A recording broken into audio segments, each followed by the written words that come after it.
نحمده ونصلي على رسول الكريم أما بعد أعوذ بالله من الشيطان الرجيم بسم الله الرحمن الرحيم ألم تر كيف فعل ربك بأصحاب الفيل ألم يجعل كيدهم في تضليل وأرسل عليهم طيرا أبابيل ترميهم بحجارة من سجيل وجعلهم كعصف مأكول.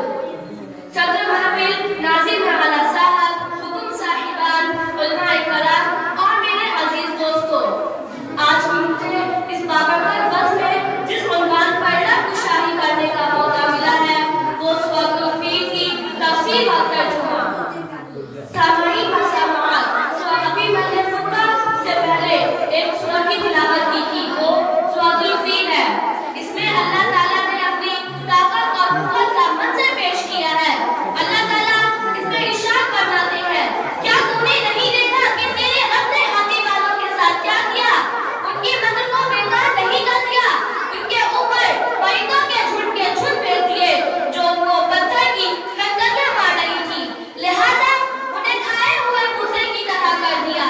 کیا آپ نے اللہ تعالیٰ کی قدرت اور ان کے اکبر شان، اپنے بندوں پر ان کی رحمت اور نبی صلی اللہ علیہ وسلم کی شفاعت کو نہیں جانا کہ تیرے رب نے ہاتھی والوں کے ساتھ کیا کیا، جنہوں نے اللہ کے گھر کے خلاف سازشیں کی، ان کو ڈھانے کا ارادہ کر دیا۔